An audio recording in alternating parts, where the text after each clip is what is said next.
What is good, anime heads? Hello, hello. Going to be a great show. We got something special to talk about. Something amazing happened last week. Mm-hmm. So over here in the U.S., we got the opportunity to see what everybody in Japan was seeing for the last few months, and we're talking about Demon Slayer Infinity Castle arc, the first part. Everybody here saw it. Jackie seen it most recently. I would ask you initial thoughts, but I feel like you have a lot to talk about. So we'll just go ahead and if we have our shots or a little, I know Jackie's a little under the weather. First of all, round of applause. I have my tea. Round of applause. Did you put some whiskey in there? Oh, that's a good idea. Whiskey, honey, and tea. What is that again? It's a Isn't that supposed to help? hot toddy or something. Yeah. Steven, bring me up the whiskey. Yeah, a little bit of whiskey, a little bit of, or a lot of whiskey, a little bit of lemon. Yeah, that'll help. That will help clear my. Yeah, helps with your throat. And just a little bit. Just a little bit. Yeah. Splash. I have my tea, guys. No shots for me today. No problem. No problem. It's all good. But here's to outside of anime stuff, a lot of stuff going on the internet. People going back and forth, being nasty with one another. Here, we're just here to talk about some anime, bring our people together, have a good time. So here's to anime bringing people together through all the bullshit and nonsense. Cheers to that. Bye. Anzai. Love that. Kampai. Now that all that mushy stuff's out the way, let's roll this intro. The following is a presentation of the That Feeling Podcast Network, reminding you to always question the answers. Eat the cake. Eat it. Eat the cake. Yeah. Eat the cake. Eat the cake. Well, all right. I bet you thought you stumbled on another podcast. Of course you're right, but let me tell you about the contrast. It's really different, not an exit from the Comcast. We cover anime today and other times past. Listen and learn in that order, then replay. Be entertained by Mac, Jackie, and EJ. 3 hoes doing way more than the most, proving you can pay the lion, but it's all in the approach. Originals and sequels, the newbies and the Ichigos. The world's up in flames to the ones more peaceful. The weapons or the Shuto, manga, Naruto, Monkey D. Luffy, and a lot more that you know. Subscribe, hit the like, give the algorithm life once. We trying to get the same pie that Apple took a bite from. Join the conversation, let us know if you can relate. If not, you still might be forced to eat the cake. Anime, hey, hey, eat the cake. Hey, hey, anime, eat the cake. Anime, eat the cake. Anime, hey, hey, eat the cake. Hey, hey, anime, eat the cake. Anime, eat the cake. Anime. I always love that intro. I know we say it every time, but I just Yeah. say it. I don't care. I just love it because it's like uniquely ours, you know? Yeah. Like just tailor made for us, which again, shout out. Yeah, I also feel like every time I watch it, I find something new that I didn't notice before. Yep. But like we talked about, we'll be talking about the Demon Slayer movie. We're going to do this kind of in 2 parts, right? First thing we'll talk about, obviously, some of the information, and then we'll give kind of spoiler-free review and thoughts, and then we'll kind of hit a part 2 where we'll get into a little bit of a deep dive where some spoilers may come out, so we'll throw a warning out there. If you haven't seen it, you can just drop out, come back after you've seen it, or you can watch it and then go into the movie kind of knowing what to expect. Either way, I know some people like to do it that way. Some people probably read the manga and kind of already know what's happening and haven't seen it. So it's not like it's a total spoiler because the actual material is already out there that you can go catch up on. But without further ado, let us get to our movie review of Demon Slayer Infinity Castle, Part Uno.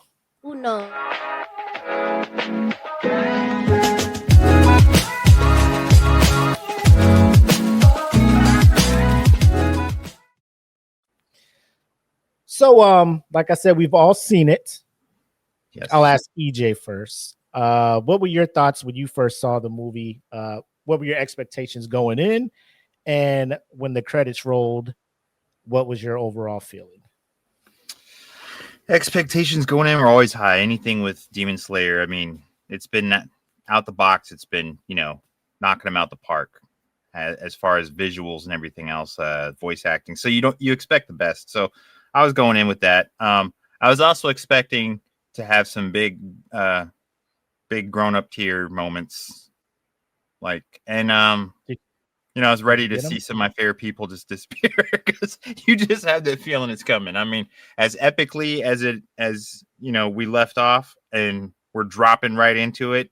And I mean, when they dropped right into it. So my initial impressions, were right on because I mean, from the get-go to the end, it was nonstop, everything that you've been waiting to see. Of course, you never want it to end. You want it to keep going.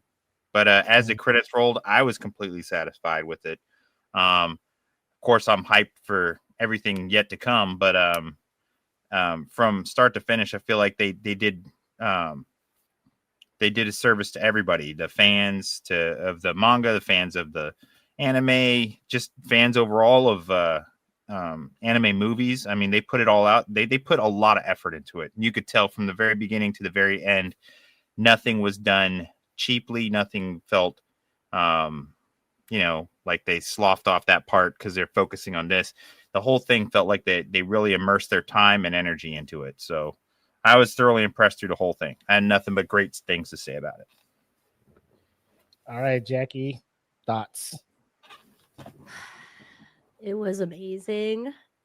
When I the same thing like what EJ said, I'm always gonna go into it with high expectations just because Ufotable and the way that Demon Slayer has been like every single time. Um, they've always hit, even with like the training arcs where people will complain a lot that it's like boring and the pace is slow. I still enjoyed all of those arcs. So for something that's as big as this, I knew it was gonna be super enjoyable. The the art style, the fights, the backstories, all of the characters, the music, it was just insane. Um, I think like I thought that I was going to be more impressed with like the visuals and stuff, which I was, but I actually thought that the soundtrack and the score was equally as impressive. And I found at points it's kind of like Dan to Dan right now with their score is like super fun. That's how I felt when I was watching this movie. Is I was like kind of going like this as things were happening, or like my emotions would flow with what's happening because of like the music. So, um, yeah, it was really dope. I loved all of it, and I cried a lot. Oh, that's right. You didn't read the manga, so all of this shit was I just didn't. So yeah, all Oh. of it. Yeah, so all of it's new to me. I didn't read the manga at all. I'm not as caught up. So I was really like didn't know any of these things were happening. And we'll talk about it later, but it was a roller coaster of emotions. And like Mugen Train was crazy. Like that was sad, but like this was just continuous. Like I couldn't stop like feeling so many emotions while I watched this movie, and Kiyohara is just amazing. agreed. I have You the got same, Willie. same thoughts. Having read the manga, knowing what was going on, I didn't know how much they would cover for part one. Going into it, I knew it was going to be fire, right? I just knew it was going to be fire because I knew the story and I knew Ufotable and the director. Let me get his name. Haru Sorozaki, Hmm.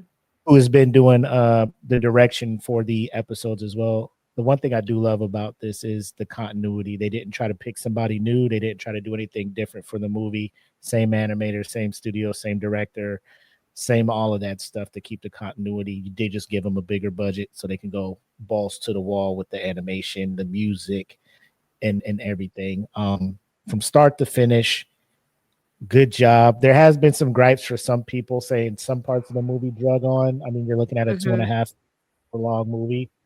which I had no problem with. Again, we've been on this thing before talking about, bro, as long as the shit's good, like I'll sit in the seat for 4 hours and watch shit. You know what I'm saying? It's that good of a watch. Same thing with you, Jackie. The music played a big part, just like it did in Mugen Train. You know, the music always fit the scene. They didn't rush anything. I think they set everything up nicely.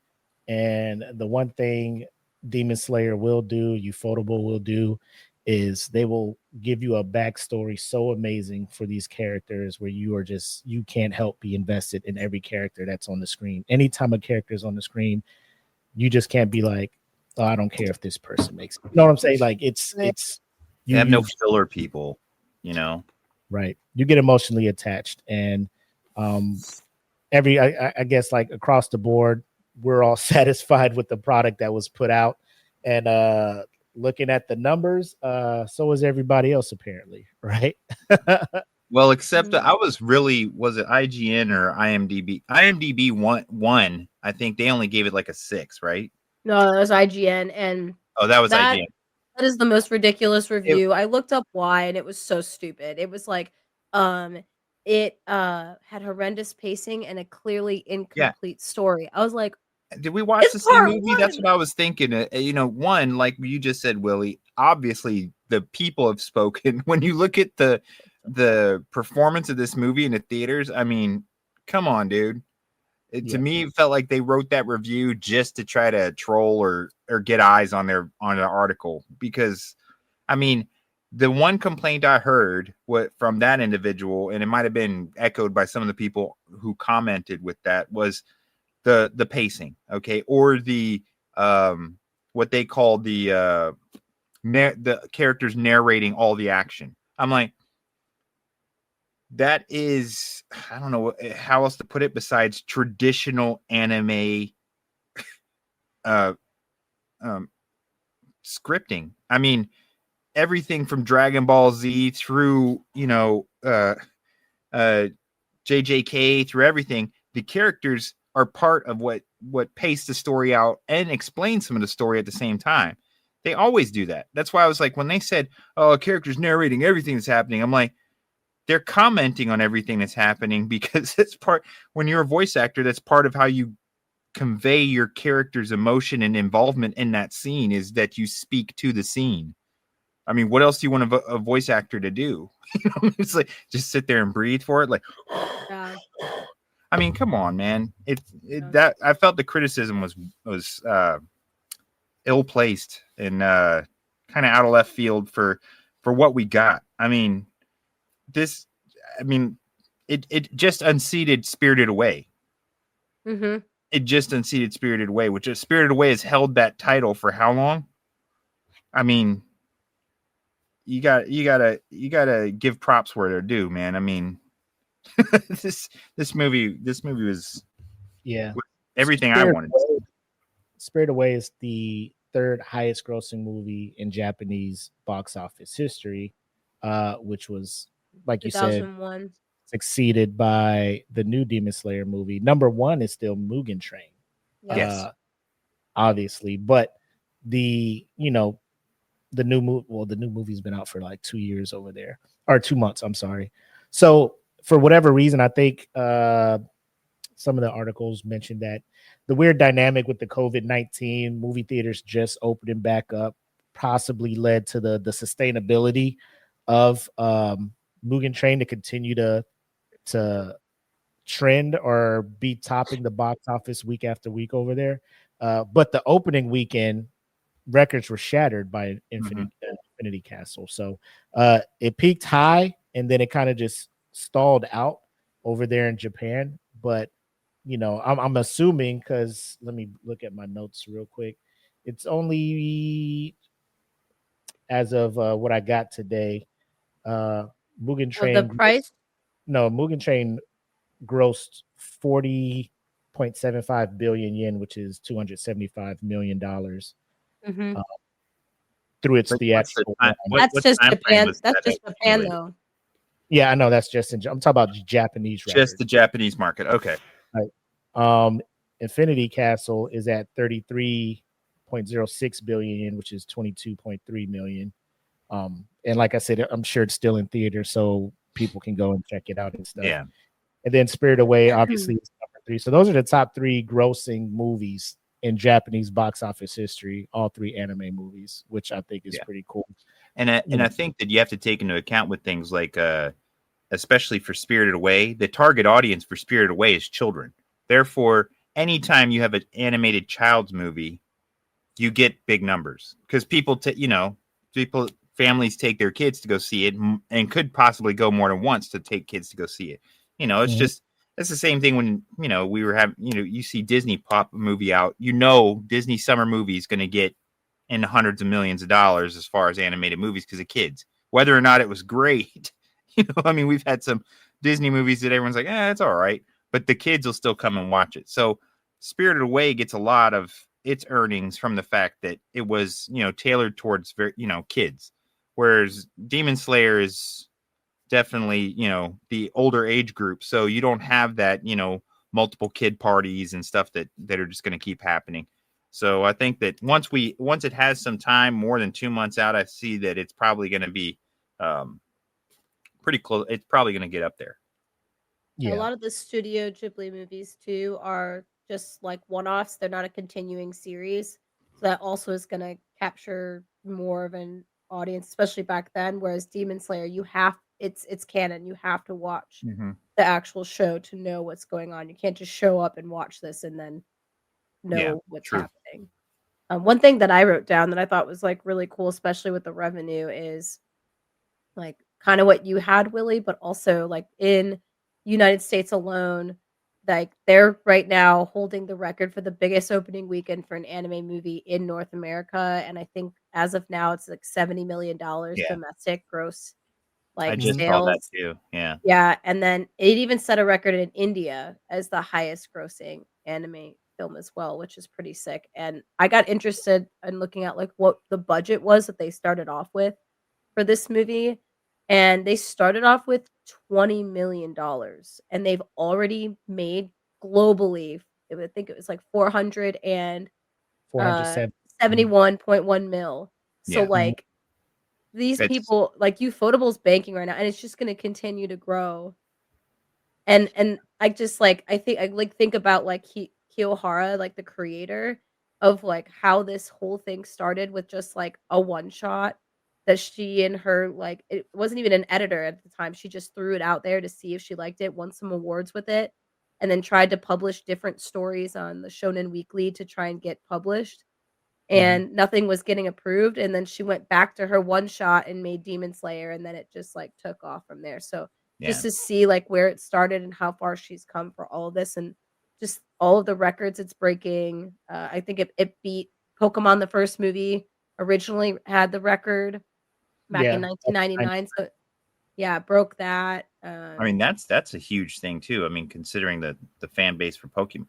And it's something we've all talked about a lot, is that in the US, rarely do we see anime get this kind of traction, especially in the theaters. And for it blew out everyone this past weekend as far as, the second place movie this weekend was The Conjuring Last Rites. Made 25.6 million to Demon Slayer 70.6 million. Yeah, it blew up. It's ridiculous. And that's a franchise, pretty strong following there for the Conjuring series as far as horror fans go. And 25.6 is good for a horror movie. For a horror movie, absolutely. But I'm like, people kind of knew what it was. And I'll say this as well. There were pirated versions of this movie going around. People have already seen this movie and they go to the theater to see it again. You know what I'm saying? Yes. People just wanted to see it. So I understand a lot of people were apprehensive with, please don't pirate it, support the studio, don't do, and I get it, right? But the strength of the Demon Slayer fan base, like, we just wanted to see it. The fact that it was out and the Japanese audience was enjoying this shit, and we're over here just foaming at the mouth waiting for it. Yeah, I know. We're gonna watch it. Like, we're gonna watch it, and then when it comes out in the theater, I want to watch it with the Dolby surround sound. Absolutely. And and people showed out.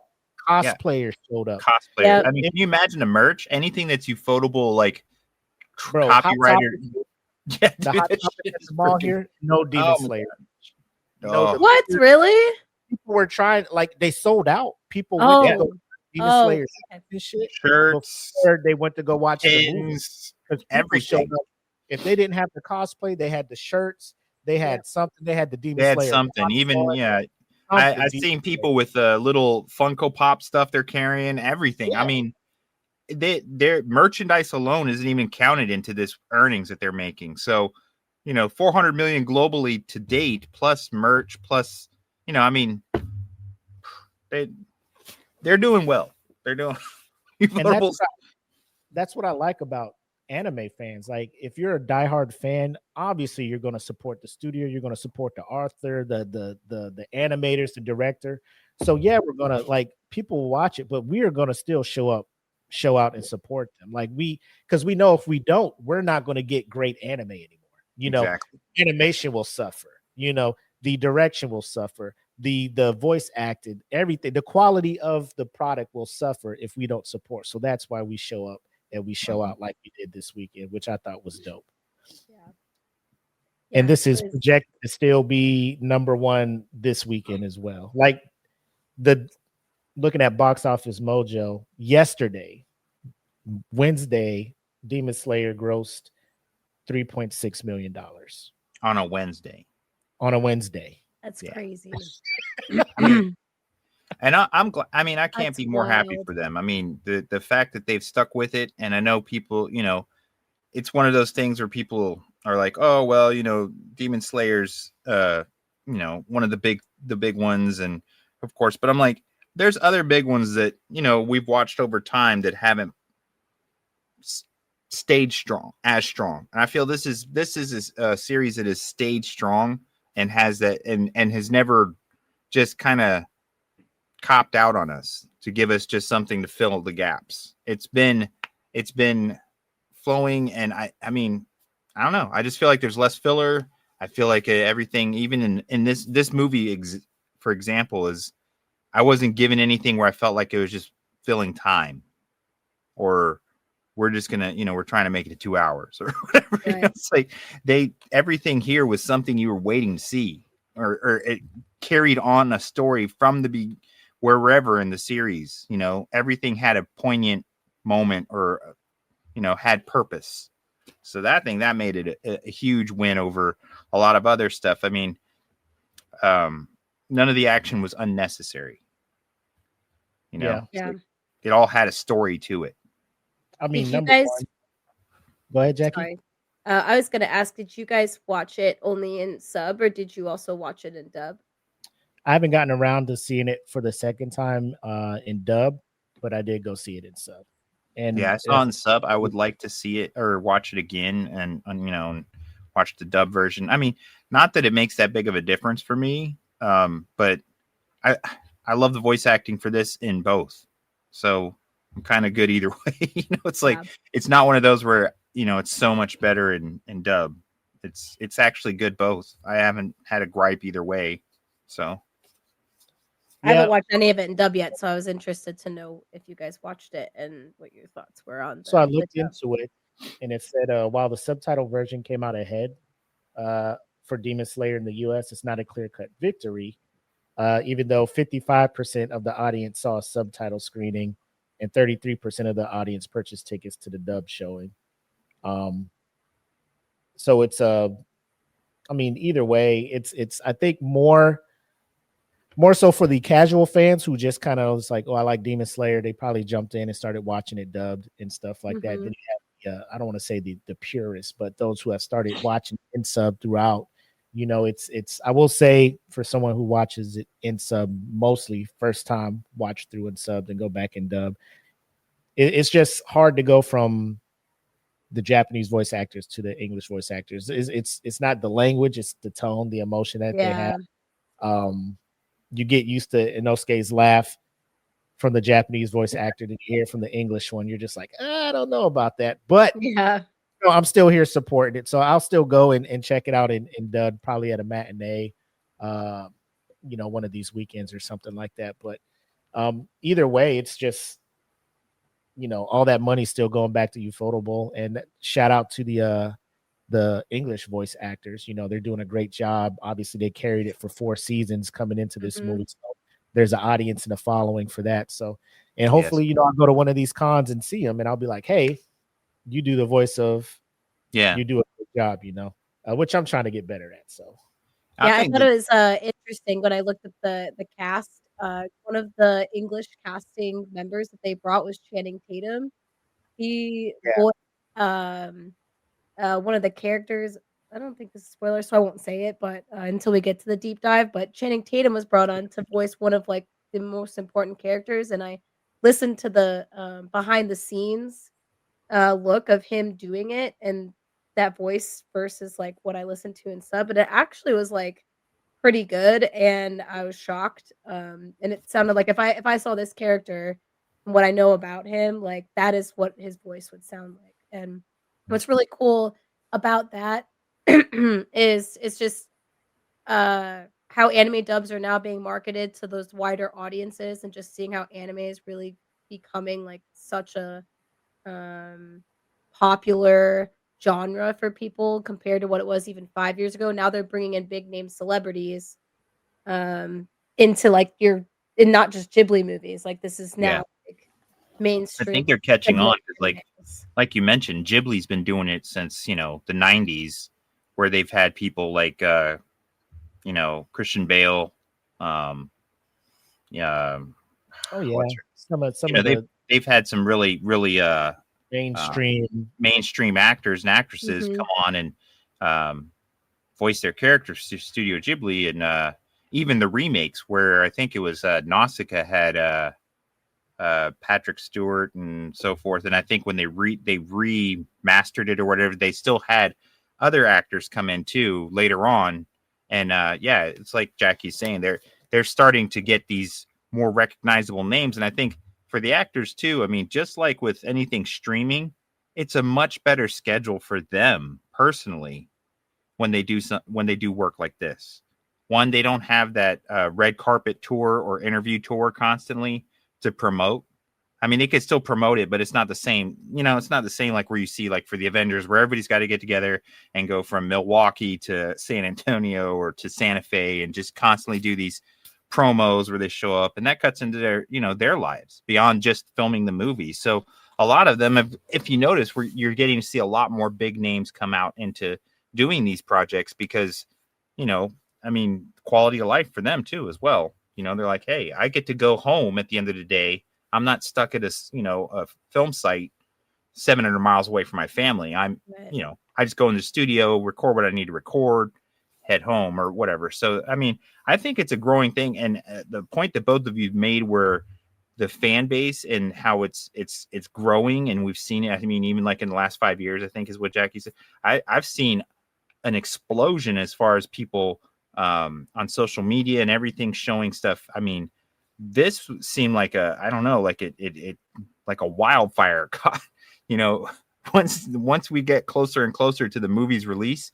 I mean, there's all sorts of reels dropping, videos doing, people are, I mean, even the funny ones where you just see someone walking down the street and when they fall, they're suddenly falling through the, but I mean, it was just, you could see all these different fans, coming together, and all these people loving this property here, this franchise.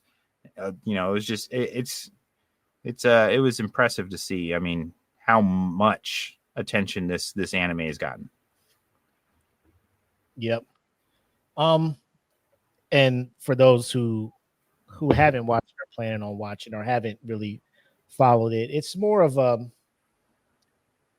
these 3 movies are akin to kind of Marvel and their whole build up through the Infinity Saga, right? Like that was 13 years or something in the making before we got Infinity War and Endgame, but this is more.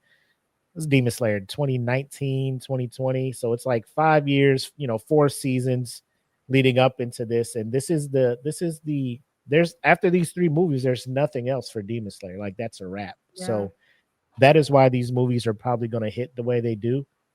I remember when we first found out that we were going with the 3-part movie idea instead of going with the seasonal thing on Crunchyroll or whatever. And I don't think either one of us was really skeptical or just like, why are they doing this? They should just put it on, Crunchyroll and just do the episodic thing, because they spend up to $100,000 per episode. So 22-minute episode of Demon Slayer is $100,000. Wow. So they obviously upped the ante with the 20 million for this movie, but most animation studios are spending between 40 and 60,000 per episode on their stuff. So the quality is there. I love that it's such a short. It sounds crazy. There's like over 170 chapters in the manga. So when I say it's a short story, people are like, what are you talking about? But there's manga that are just in the high hundreds, thousands type stuff. Breaking the 1,000 point. Yeah, we look at in the grand scheme of what most mangas, most animes are based off of. This is a very short and sweet, bam, bam, get to the point end, which I think is well done.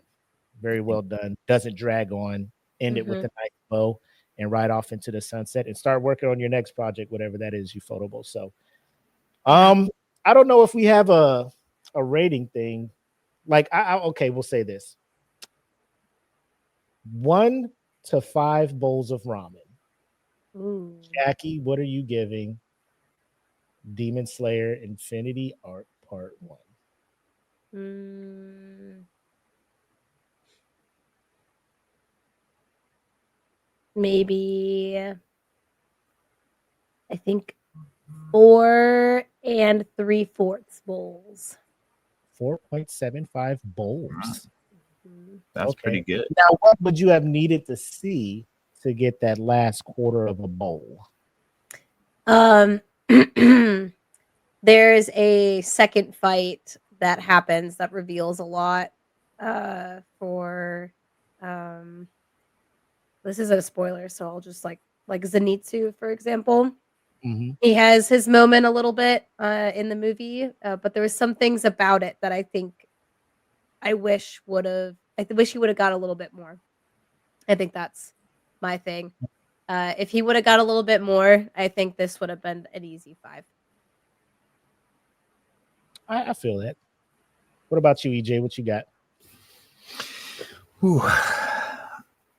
This is tough because like you said, we don't actually have a set rating thing. So, I mean, this being one of the first times we're actually discussing our bowls of ramen here. Yeah, I like that. This is setting the bar pretty high. I would say that because you always want to have what would be 1 and what would be 5. Since there's nothing we've reviewed before to kind of give that a basis, this is borderline. I would say like 4.5 to 5. So I'm right in that category with Jackie, and I can't name a particular thing that would have made it a 5. So barring if I had to compare this to other movies, this probably would be a 5, but standalone from what we're at right now, I'd say 4.5, because of the fact that, I mean, without being spoilers, like you said, there's points that I wish we could have delved into a little bit longer, but then the movie would be 4 hours long. You know what I mean? So I would have stayed. I would have stayed for it for sure. I'd have been watching it anyway. I brought a diaper. I wouldn't have cared. It would have been a Lord of the Rings sleep bag, whatever I got to do. Whatever I got to do. But so 4.5 because I wished it was longer. Now, when we go and watch this dubbed version, Willie, when we finally go see that version, I may come out of there going, no, screw it. That shit's a 5. You know what I mean? I don't know. But for now, from what I've seen, 4.5 bowls, because it's probably going to set that standard for me. Yeah. And I'll do this. I'll say 4.5 because there's 2 more movies left. Yeah. Yeah. And what I don't want to do is be like 5, 5, 5. Yeah. You know, Why not though? If it's a 5, it's a 5. if it's a 5, it's a 5. You know, I know. but it's one of Firewall those. 5. You're Yeah, sitting there, that's the part I don't want a stratification here of, you know, Promote throw it that. out as a 5 and, you know, then yeah. I mean, it's a tough argument. Like if someone came to me and told me it was a 5, I would not talk them off that cliff. I'd be No. like, bro, yeah. I might be on that hill with you, but Yeah, I might run up that hill with you and hold that flag where it goes because, yeah, I mean, I right mean, now we're I don't talking- have anything to say that would be better. So maybe it is a 5. You know what I mean? It's like, and I think it's just washing the taste out because the last episode we're talking about horrible live adaptations, right? And we're just like, these are all ass. And then we see this masterpiece, and then we're exactly. just like, yes. And then you start seeing, you know, nothing confirmed, but you know, there's always those troll pages or somebody trying to just put a post up for traction and interaction. Demon Slayer live adaptation in the works over at like, get out of here. Don't do that. Yeah. But do that. I'm looking total, like overall, the score top notch. In my feels, listening to the score just whenever it's a good time. You got two of the greatest singers, Amir and Lisa, original tracks for this movie. Not like they took it off the album and put it. They sat down and wrote And these made, songs. yeah. And I did a whole deep dive into that we can discuss later. Glorious. So you know, anytime those two queens get on something, I'm there. Exactly. I'm all in. The fights, the animation was there. The and this is more towards the author and the creator, but the willingness to start, mini spoiler, taking away characters that you have grown to love.